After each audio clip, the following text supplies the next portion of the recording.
Hello বন্ধুরা, তোমরা সবাই কেমন আছো? আশা করি সবাই ভালো আছো। নিত্যদিনের মতো আজও চলে এসেছি একটা ছোট্ট লং ভিডিও নিয়ে। তা আজকের ভিডিওটা পুরো শীতের একটা স্পেশালি ভিডিও। তো তোমরা আজকের ভিডিওটা দেখো, ভালো লাগলে কিন্তু লাইক কমেন্ট করবে, আর পুরো ভিডিওটা কেমন লাগলো সেটাও কিন্তু কমেন্ট করে জানাতে ভুলবে না। তাই আজকে শীতের স্পেশাল ভিডিও, পুরোটা দেখতে থাকো, আশা করি তোমাদেরও ভালো লাগবে। শীত তো চলেই এলো, এবার স্পেশাল স্পেশাল রান্না খেতেই তো হয়। দেখো তার জন্য এই দেখো বর্ষা হয়ে গেছে, দিদি চাল ভিজিয়েছে, সেটাকে আমি এই দেখো ছাড়ছি। এই যে জলের থেকে সব ছেঁকে ছেঁকে দিচ্ছি, এটাকে গুঁড়ো করা হবে। তারপরে কি করা হবে সবাই তো জানো, পিঠে করা হবে। আগে চাল ভিজানোর থেকে শুরু করলাম, তারপরে তোমাদের পিঠে অবধি সব কিছু দেখাবো, কী কী পিঠে বানানো হচ্ছে সেটা তোমাদের সাথে শেয়ার করবো। চলো আমি চালটা ছেঁকে নিই। আর কারা কারা পিঠে খেতে ইচ্ছুক, কে কে কোন কোন পিঠে পছন্দ করো জানাবে কিন্তু কমেন্ট করে। এখন কিন্তু একটা জিনিস খুব ভালো হয়েছে, সেই চাল কাকে করে নিয়ে আর সে ঢেকিতে যাওয়ার প্রয়োজন পড়ে না। ঘরেতে মিক্সচার মেশিন আছে, সেটার মধ্যে ব্লেন্ড করে নিলেই হয়ে গেল।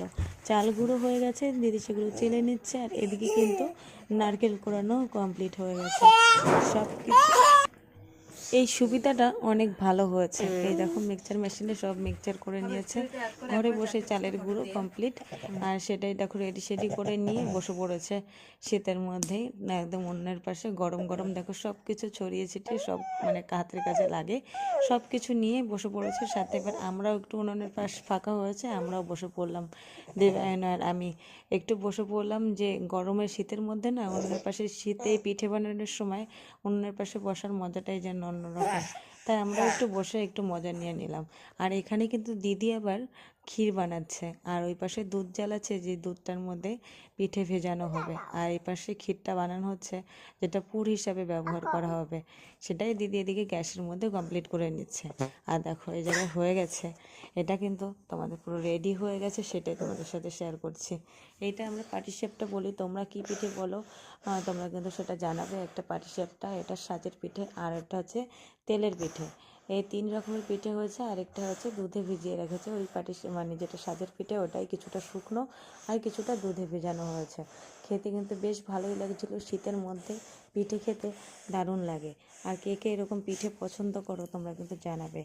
আর আমার জন্যই বানিয়েছে আমার দিদি স্পেশাল করে, আমি পিঠে খেতে ভালোবাসি তাই দিদি আমার জন্য বানিয়েছে। দেখো আমরা কিন্তু নিয়ে বসে পড়েছি খাওয়ার জন্য। আর